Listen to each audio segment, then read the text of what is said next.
The ever-patient Ms. Mitchell is next with AB 1323, which is item 27. Welcome. Thank you very much, Mr. Chair and members. If I could have the sergeants bring the map forward, please.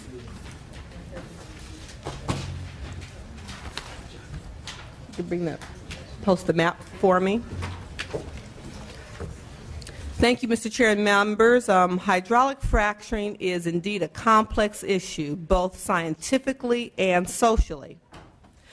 It's, as you all well know, it's a method of oil and gas production that involves blasting water mixed with sand and chemicals under high pressure into the earth in order to break up rock formations to allow for oil and gas extraction. It's also a method that integrates issues of public health, safety, employment, science, land use, natural resource sustainability, corporate responsibility, community activism, and transparency. There's an easel right in the corner behind you, please. Thank you. Employment and local economic stimulus is a touchstone issue.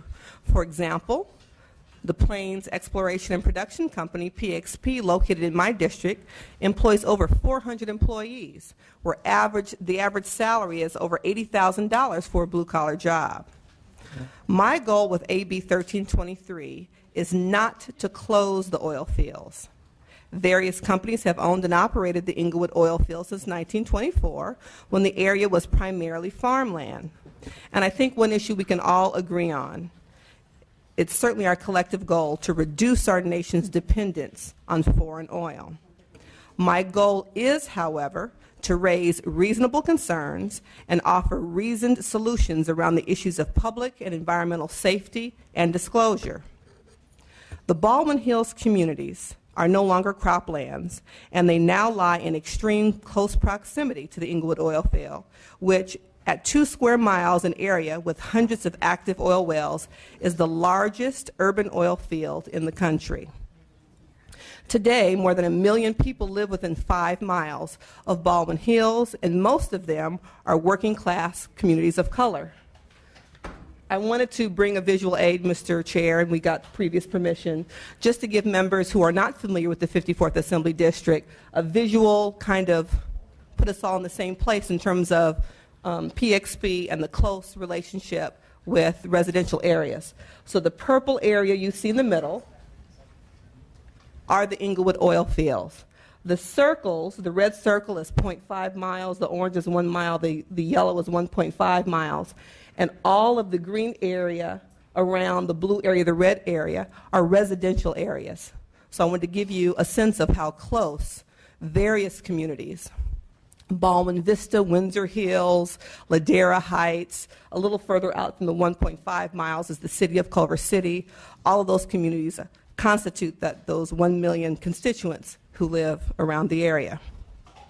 I've convened numerous meetings with stakeholders from across the 54th Assembly District. I've also met with representatives from PXP, and I've held monthly meetings with constituents specific to environmental issues and concerns. I've also reviewed the reports and studies that run the gamut on the issue of hydraulic fracturing, reports which include both positive and negative results. What is very clear to all of us is that new extraction and well stimulation techniques, which include hydraulic fracturing and enhanced oil recovery, have allowed oil companies to drill deeper and farther than ever before. They can now inject water and chemicals under high pressure to extract more oil, and they are indeed doing this in the Inglewood oil field. There have been lots of conversations, lots of public debate, lots of public discourse around the efficacy, the safety of fracking. As you all know, the governor asked DOGGR to come up with new regulations, which they did in 2012. So in the meantime, I'm pleased to bring before you AB 1323. 1323 halts the practice of fracking and instructs the Secretary of the Natural Resources Agency and the Secretary for Environmental Protection to convene a working group to explore both the process and effects of fracking. I'd like to thank the committee for a very comprehensive analysis that I think gives a fair review of the data that's out and bring to everybody's attention the report. We especially appreciate the compliment since there were some brickbats thrown his way earlier. He didn't name him, but we do appreciate the committee staff. Well, we have to we call it when we see it.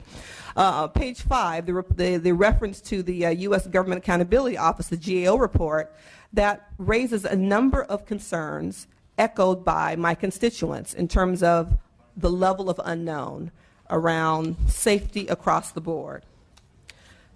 Finally, I'd like to address the committee analysis and the suggested amendments.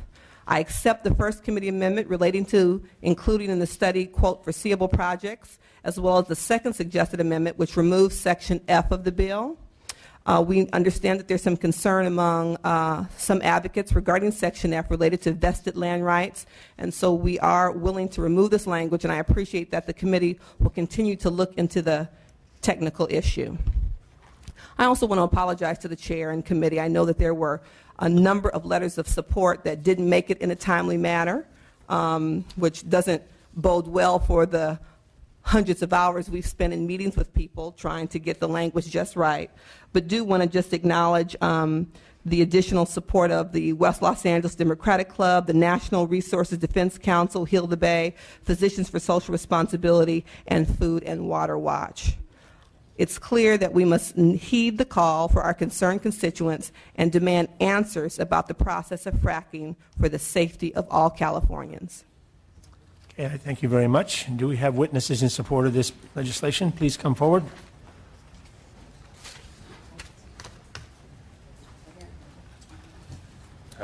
Andrew Grinberg, Clean Water Action, and upon hearing the adoption of the suggested amendments, strong support.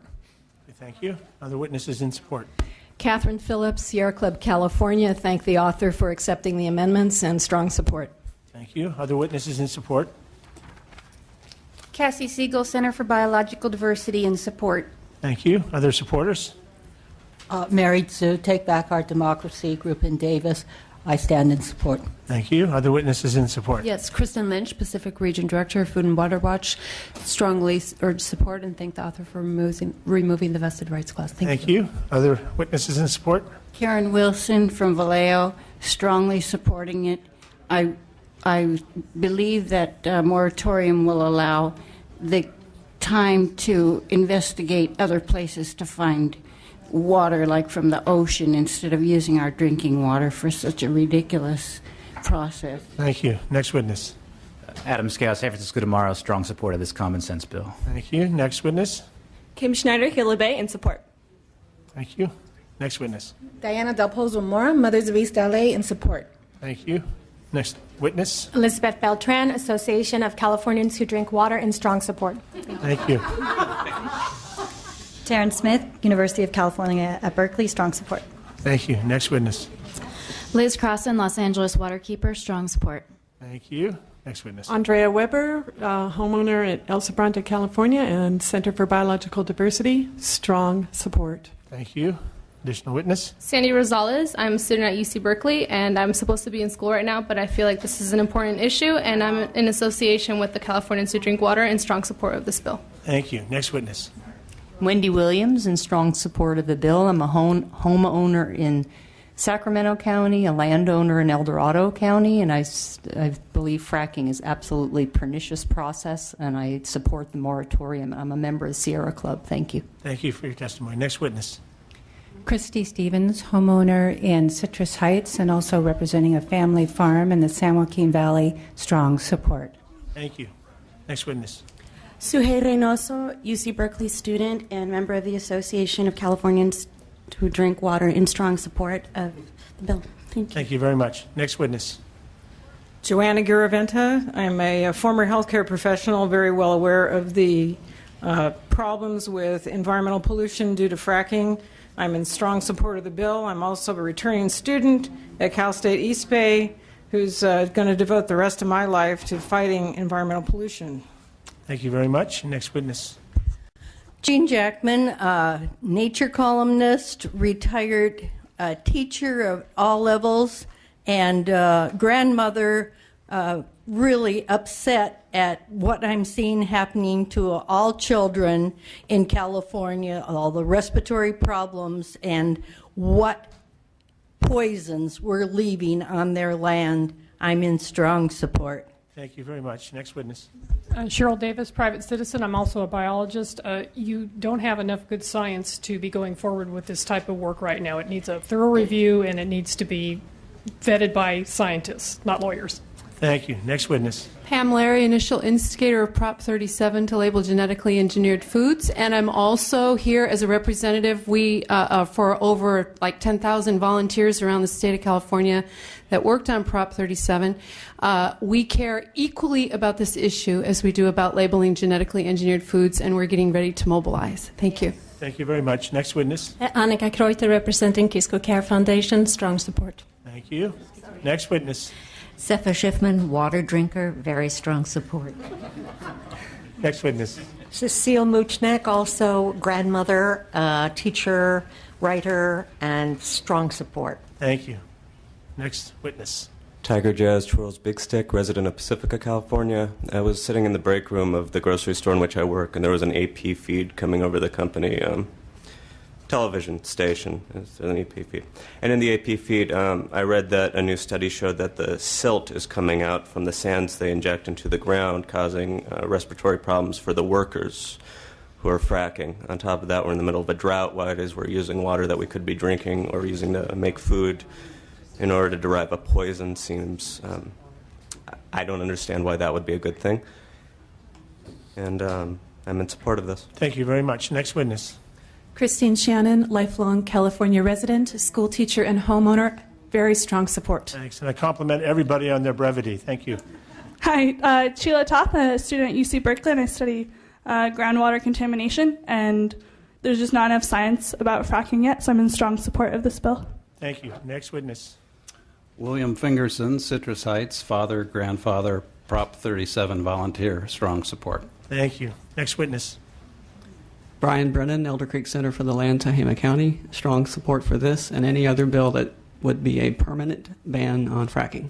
Thank you. Next witness. Hi, my name is Anthony Radawatso, and I'm a resident of San Francisco, and I'm representing the Center for Biological Diversity, and I am in strong support. Thank you. Next witness. Hannah Hagan, environmental science major at UC Berkeley, also supposed to be in class, but I'm in strong support of further studies on hydrofracking. You better write him a hall pass, Mr. Jethro. Rose Braz from San Francisco, one of the many other people that is supposed to be other places today, but is here because I'm in strong support of a moratorium on fracking. So thank you so much. Thank you. Next witness. Environment California, strong support of this bill to ban fracking. Thank you. Thank you. Next witness.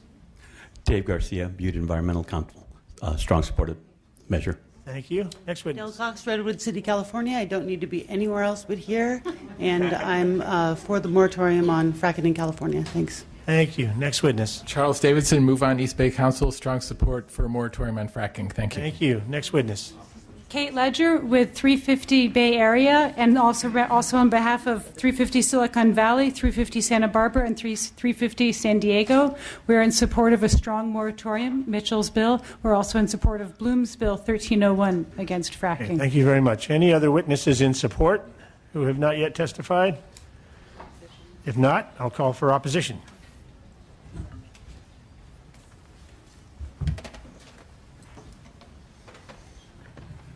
Mr. Chair and members, Paul Diero on behalf of the Western States Petroleum Association.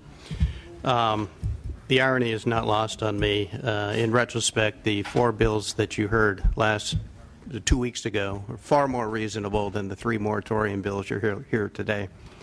I do want to say that the industry supports a regulatory structure. It is in our best interest that we have disclosure, we have notification, we have transparency. In that regard, the governor has committed to doing regulations. He has issued his draft regulations and will be beginning the regulatory process very, very soon.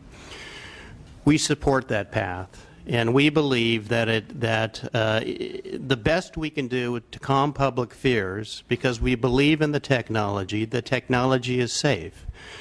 We have been hydraulically fracking in California for 60 years. we have not had one incident of groundwater contamination or any damage to the environment, public health, or safety in 60 years. So for a moratorium to be introduced on something that has been safe for 60 years is something that I don't truly understand.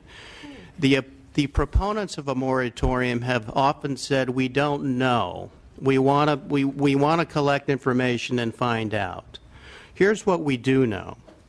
We have the strongest well construction standards in the nation in California. The reason we have not had any groundwater contamination is because a well has not failed during hydraulic fracturing. The only way in which groundwater contamination can occur is if that well fails and whatever is going down that well goes into the water.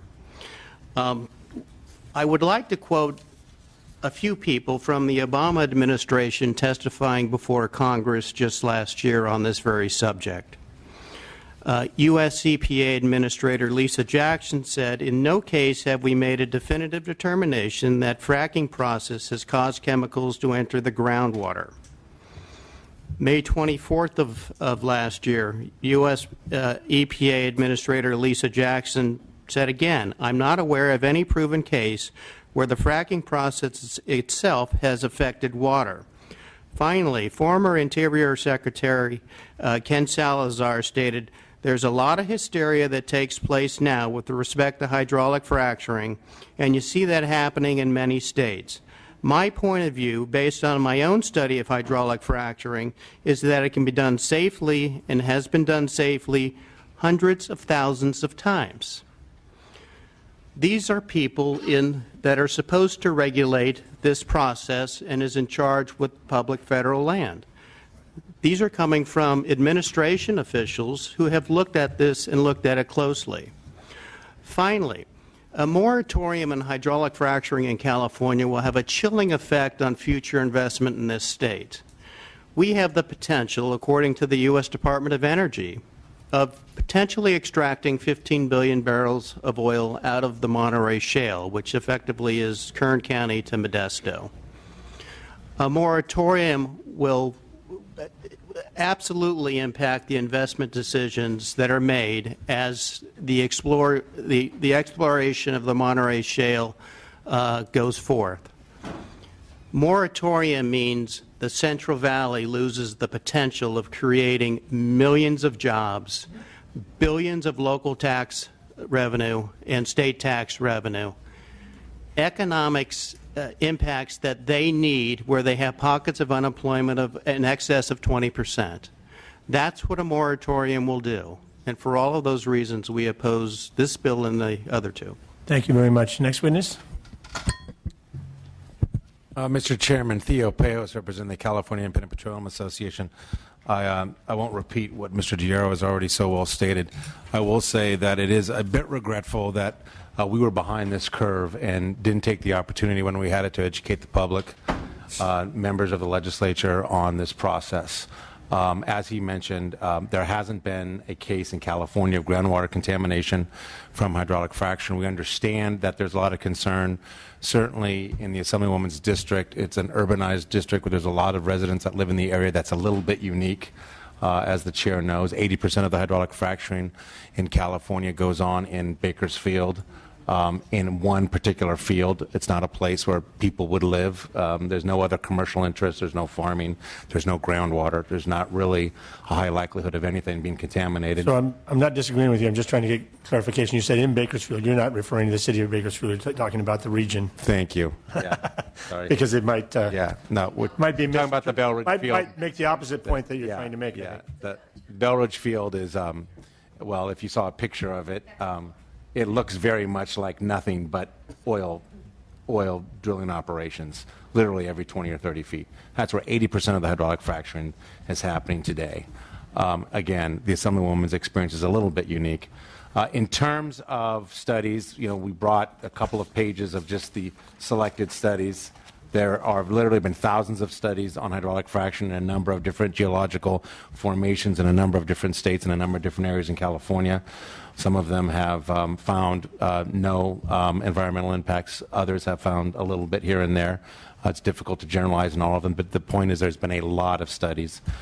We believe that this is an important component of California's economic engine going into the future, particularly in the Bakersfield and Central Valley area.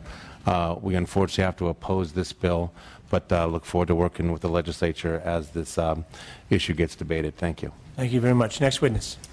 Allison Rathkamp with the California League of Food Processors in opposition for the reasons previously stated. Thank you. Next witness. Mayor Girton here on behalf of the California Chamber of Commerce in opposition. We've also identified this bill as a job killer, not just because of its impact on the jobs in the oil and gas production sectors, but also their impact on all businesses, because this will increase their fuel and energy prices and jeopardize our economic recovery. Thank you. Thank you very much. Next witness. Mike Rogie with California Manufacturers in opposition. Thanks. Before I go to discussion by committee members, let me just say I hope that we can, given the nature of the overall agenda, stipulate that much of the testimony that we got in this bill applies to some of the other bills, and folks will try to then condense it. We try to we see if we can be as unrepetitive as we can. That being the case, discussion, questions by committee members. Yes, Ms. Grove. I appreciate your guys' information about disclosure, and I know that industry, because Kern County, where I represent, does produce 70 or 80% of the state's oil, and 80% of the fracking is done in the Bell Ridge field. So I think that supporting industry, supporting disclosure will help educate the public. I appreciate your comments about trying to get ahead of the issue. I'd like you to get ahead of the water use issue, kind of behind the 8 ball on that, because the bottom line is golf courses in the state of California in one day use more fresh water than all the drills, all the wells combined do for 1 year. So when these people that come and testify over the drinking water issue go after golf courses, I don't think we're going to be able to save them because they use in one day more water than our wells do in an entire year.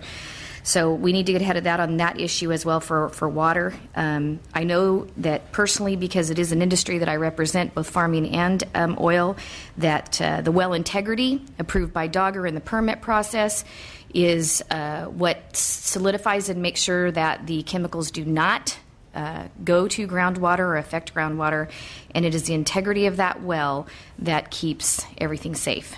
And so, and we have not had a well integrity violation that I know of in the entire history of California. And because this is significantly impacting to my district, I have researched it thoroughly and have not been able to find one thing. So I encourage industry, especially the industry that I represent, to get out and start educating people on the water issue and on and to support disclosure, because I think that will ease a lot of people's minds. So thank you. Thank you. Other comments by committee members? Mr. Marsucci. Thank you. I've had to do a lot of work and learn a lot more about fracking than that I did even more than a few weeks ago. I've heard from a lot of people in my district. I think there is clearly a lot of concern and a lot of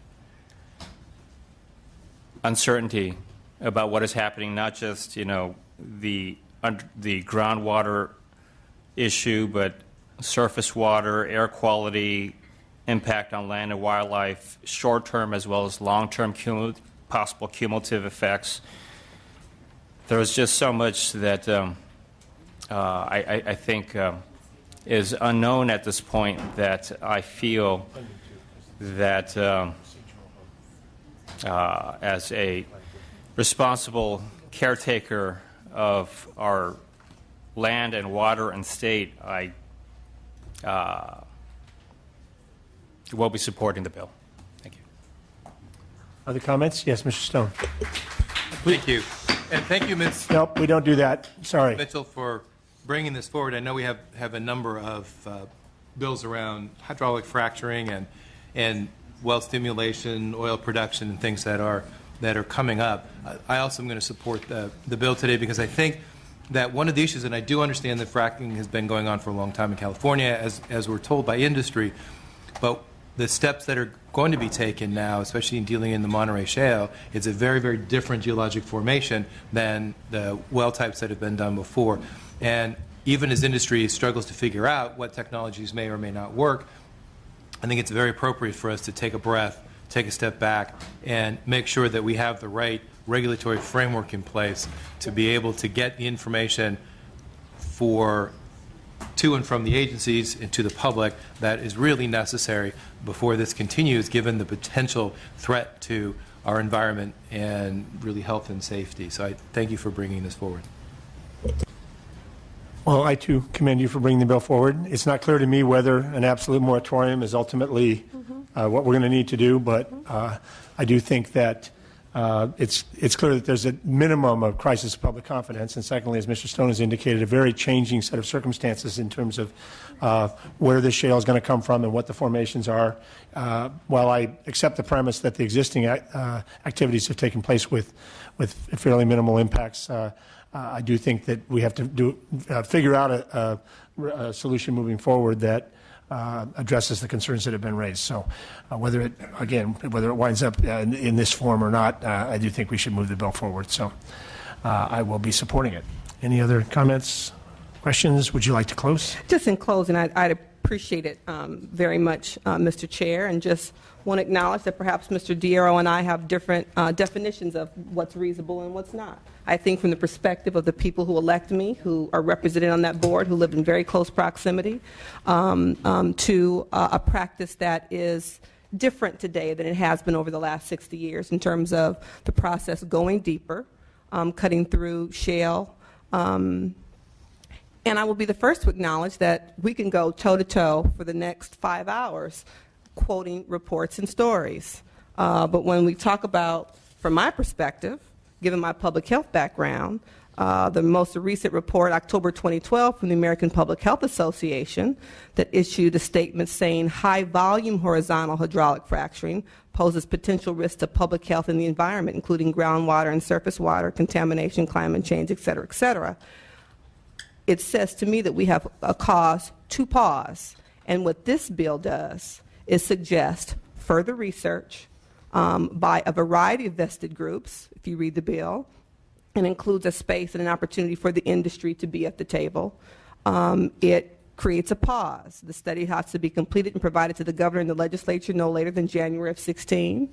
And upon completion of the report, the secretary shall, by January 19, make a determination as to whether fracking may resume and under what circumstances. So regardless of the report du jour that you refer to, I think the reality is we have a responsibility to make sure that residents, workers, all those who are impacted by the practice are safe, and to take a pause to really go through a process where we can gather all the data and from California's perspective make sure that the practice that is engaging here continues to be safe for another 60 years.